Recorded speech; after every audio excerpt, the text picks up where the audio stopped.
दोस्तों, क्या आपके साथ कभी ऐसा हुआ है कि आपने जो प्लान करा हो उसका उल्टा हो गया हो? जैसे कि ट्रेन का छूट जाना, बिन बुलाई बारिश का आ जाना या किसी और का प्लान कैंसिल कर देना।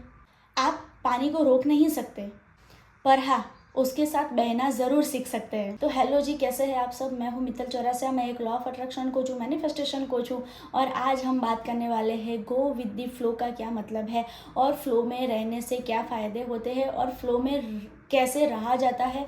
उन सारी चीज़ों पे आज हम बात करने वाले हैं। सबसे पहली बात, आपको कंट्रोल छोड़ना सीखना पड़ेगा। हमें ऐसा लगता है कि हमको हमारी लाइफ पर कंट्रोल चाहिए होता है। जैसा मैं चाहती हूँ वैसा ही मेरे जीवन में हो, जैसा मैं चाहती हूँ वैसा ही वो सामने वाला व्यक्ति मेरे साथ बिहेव करे।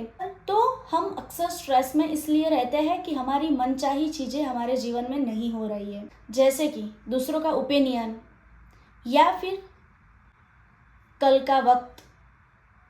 इन सारी चीज़ों पे हमारा कोई दबाव नहीं रहता, उस पर हम हमारा काबू नहीं लगा सकते, तो हम पूरा दिन इसी स्ट्रेस में रहते हैं। तो गो विद द फ्लो का मतलब ये नहीं है कि आपको केयरलेस हो जाना है, आपको किसी की कुछ परवाह नहीं करनी है।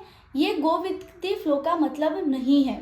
गो विद द फ्लो का मतलब है आप अपना बेस्ट दीजिए और फिर रिजल्ट पे भरोसा कीजिए कि मैंने अपना काम कर दिया है, रिजल्ट जो भी आएगा वो अच्छा आएगा। जब आप लेटिंग गो करते हैं, जब आप चीज़ों को छोड़ते हैं, तभी आपको आपके जीवन के नए आइडियाज़ मिलने स्टार्ट हो जाते हैं। अभी हमें ये समझना बहुत ज़्यादा ज़रूरी है कि फ़्लो में रहने से हमारे जीवन में क्या फ़ायदे होंगे। तो फ़्लो में रहने से हमारे जीवन में 3 चीज़ों में परिवर्तन आएगा, 3 चीज़ों में हमें फ़ायदा होगा। एक है मेंटल पीस, हमारे मन को शांति मिलेगी।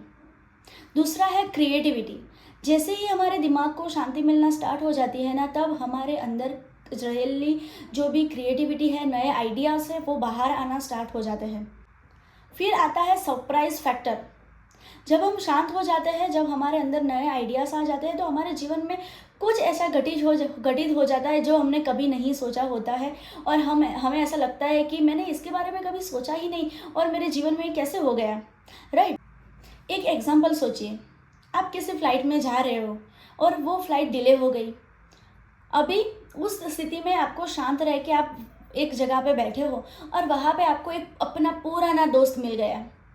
अभी आप उसके साथ वो मोमेंट एंजॉय कर रहे हो, पर कोई एक ऐसा व्यक्ति है जिसको गुस्सा आ रहा है, जिसको चिड़चिड़ापन आ रहा है, तो उसकी फ़्लाइट तो डिले हुई ही हुई, बट उसके जो दोस्त के साथ का जो समय था वो भी उसने एंजॉय करना मिस कर दिया। तो गो विद द फ्लो में रहने का ये बहुत बड़ा फ़ायदा है, क्योंकि फ़्लाइट तो वैसे ही लेट हो चुकी है, वैसे ही डिले है, बट आप उसको भी एंजॉय नहीं कर पाते हो जो अभी आपके साथ फ़िलहाल है। तो फ्लो में कैसे आए? सबसे ज़्यादा महत्व का सवाल ये है कि आप फ्लो में कैसे आए। तो फ्लो में आने के लिए सबसे बड़ा जो इम्पोर्टेंट पार्ट है वो है स्वीकार करना।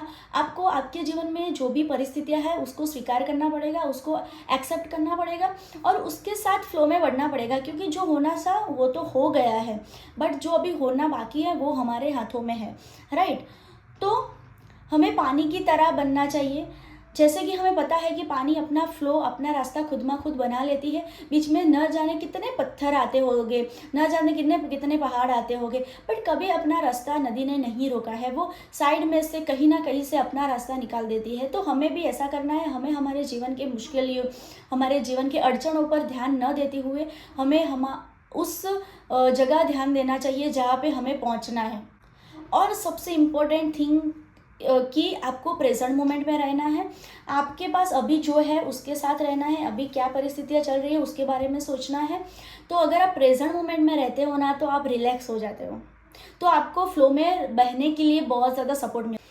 तो आज का छोटा मेरा चैलेंज ये रहेगा कि आप अगली बार से आपके जीवन में कभी भी कुछ ऐसा हो ना कि जो आप नहीं चाहते थे, अगर आप या फिर आपने कुछ प्लान करा और उससे उल्टा पुल्टा कुछ हो गया, तो उसी समय आप शांति से बैठेंगे, एक लंबी गहरी सांस लेंगे और फिर सोचेंगे, लेट्स सी, इसमें भी देखते हैं कि ये मोड़ मुझे कहाँ पे ले जाता है।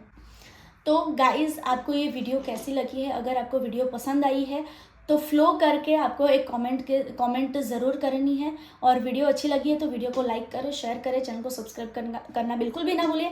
मिलते हैं हम दूसरे वीडियो में, तब तक just go with the flow.